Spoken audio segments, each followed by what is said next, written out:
Carl Jung once warned that what we reject in ourselves, we're doomed to meet in others. But when a woman says certain things, 5 deceptively simple phrases, she's not revealing you, she's warning you. Today, we'll decode 5 statements that, beneath the charm, reveal dangerous archetypal patterns, the kind Jung called shadow projections. By the end, you'll recognize them instantly, before they turn your relationship into a psychological trap. Quick question. Have you ever ignored a red flag because it sounded reasonable at the time?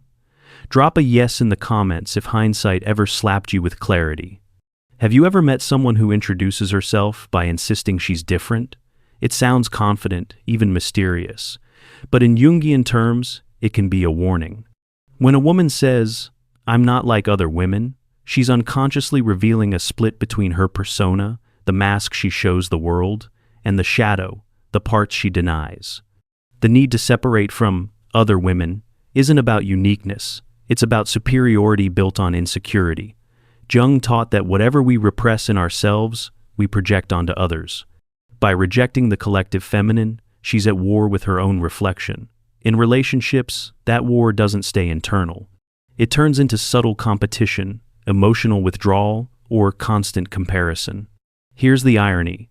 People who are truly uncommon never announce it. Their depth shows through quiet consistency, not slogans. When you hear this phrase, step back and watch actions. Does she celebrate other women or criticize them to elevate herself? You'll learn more from that than from any claim of individuality. Authenticity whispers, ego performs. True depth doesn't brag, it radiates. Don't fall for self-advertised uniqueness. Genuine connection grows from self-acceptance, not comparison. Choose the person comfortable being part of humanity, not above it. Picture this. You're on a second date. The conversation's flowing, until she smirks and says, "My ex was crazy." You laugh politely, but Jung would tell you to listen carefully. That single line may reveal shadow projection in real time.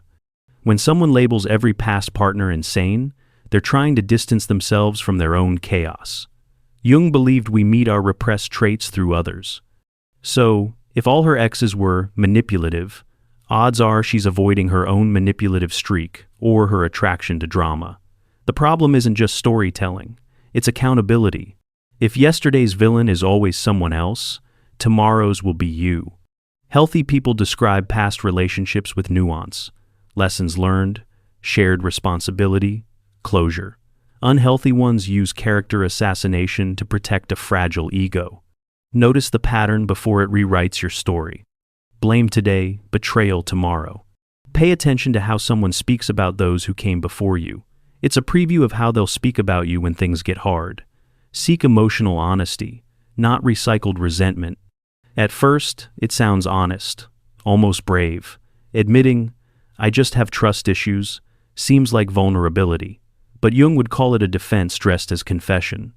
Beneath that phrase often lives the wounded anima, the inner feminine energy guarding itself from more pain by turning fear into identity. When trust issues become a personality trait, they stop protecting and start poisoning. Every conversation becomes a test, every gesture questioned, every delay misinterpreted. The subconscious message is, "I expect betrayal, so prove me wrong." But no one can prove innocence forever. The relationship collapses under suspicion's weight. Jung taught that what we fail to make conscious controls us. If she doesn't see how past hurt still drives her, she'll relive the same betrayal, again and again, with new faces. Healing begins when we stop using trust issues as a shield and start asking, what part of me still feels unsafe? You can support someone's healing, but you can't do it for them. Empathy isn't rescue. Ever notice how some people tell the same story with different names? I always attract toxic men. Jung would say that's not fate. It's an unconscious pattern demanding recognition. We attract what we haven't resolved. The psyche repeats lessons until we finally learn them. This phrase sounds helpless, but it hides hidden participation.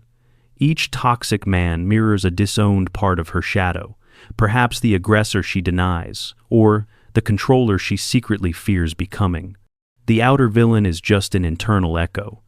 Jung wrote, Until you make the unconscious conscious, it will direct your life and you will call it fate.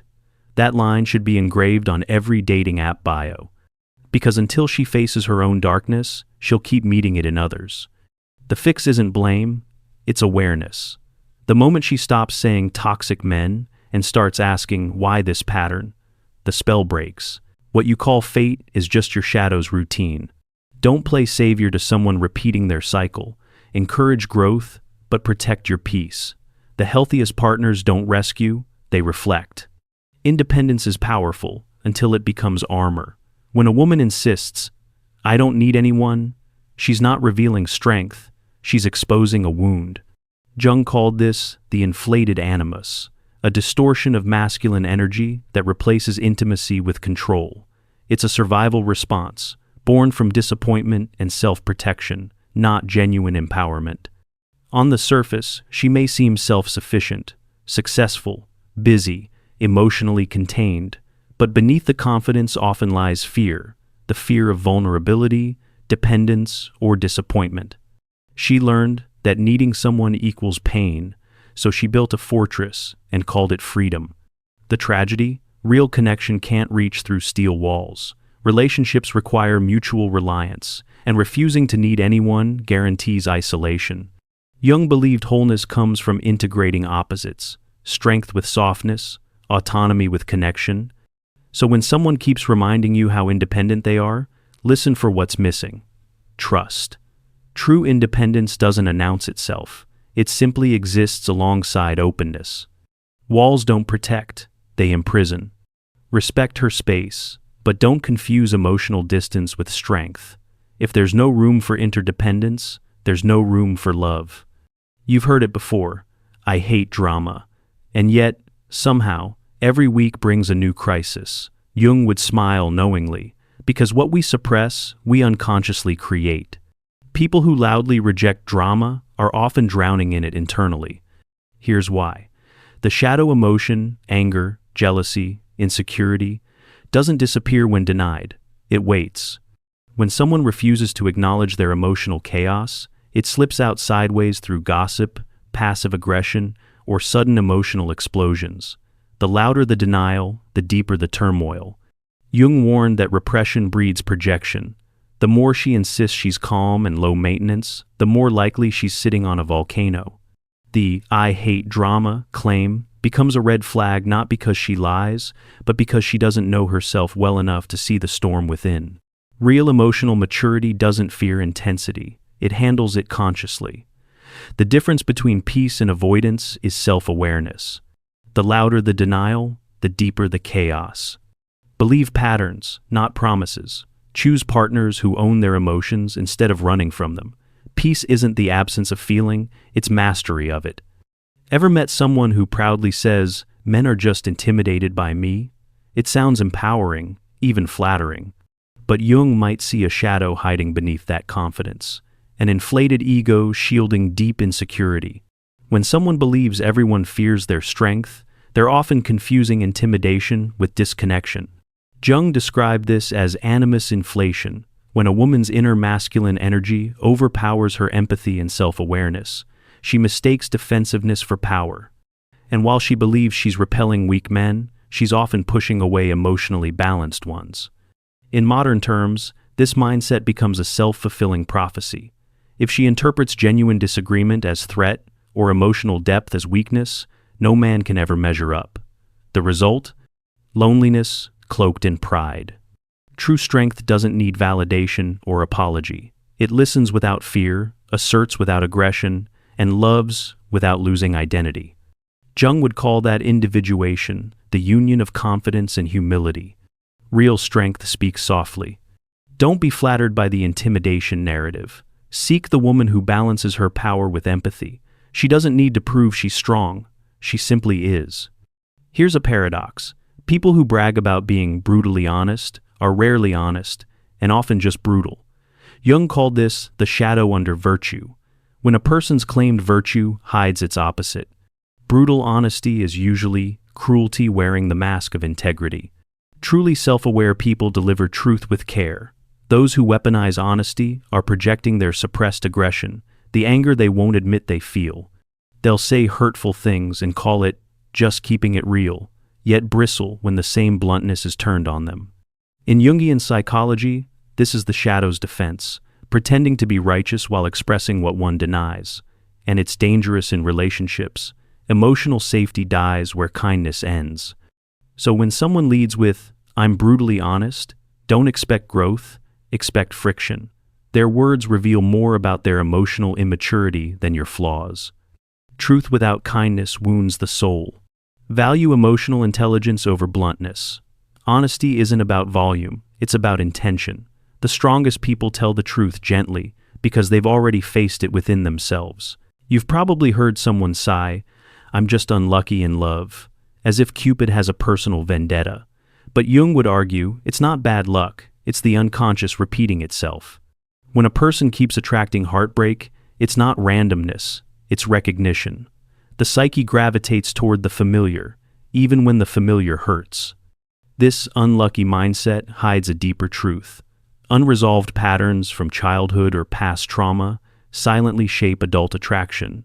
If love once meant inconsistency or rejection, that blueprint becomes magnetic. It's not chance, it's comfort in disguise. Jung believed we meet our unconscious through relationships. Each partner is a living mirror reflecting what we haven't healed. So when she claims she's cursed in love, what she's really saying is, "I haven't yet met myself fully." The shift begins with awareness. The moment we stop blaming luck and start tracing the pattern, we reclaim choice. Fate loses its grip when consciousness takes the wheel. Luck changes when you do. Don't buy into the narrative of romantic misfortune. Emotional awareness breaks cycles. If love keeps hurting the same way, it's not bad luck. It's a lesson waiting to be learned. What does she mean by a real man? Strength, protection, leadership, or, more often, an idealized projection stitched from pain and fantasy? Jung would say this phrase reveals the anima projection, the unconscious image of what love should look like, born from unmet desires and parental wounds. When someone demands a real man, they're often seeking a savior, not a partner. They want someone to complete what they've neglected to integrate within themselves. But here's the paradox. Idealization is the enemy of intimacy. The higher the pedestal, the harder the fall. Real men and real women are flawed, growing, human. Jung warned that projection turns people into symbols. Love begins when we stop trying to fix symbols and start seeing souls. This phrase also signals disappointment turned doctrine. Real man often means someone who won't hurt me like before. Yet that fear ensures no one ever feels safe enough to stay. Love starts where illusion ends. Don't chase ideals, build connection. The real partner isn't perfect, they're present. Seek emotional reciprocity, not fantasy fulfillment. If you're starting to recognize these phrases from your own experiences, pause here. Hit the like button as a reminder to yourself, because awareness is the first step toward breaking patterns. You're not judging anyone. You're waking up to the psychology behind attraction. Imagine meeting someone who feels instantly familiar, like you've known them forever. The chemistry is electric, the connection effortless. But Jung warned that magnetic pull may not be soul recognition, it's projection. The projection trap is when we fall in love, not with a person, but with our own unconscious image of them. You see traits you want to see, strength, tenderness, validation, and unconsciously edit out everything else.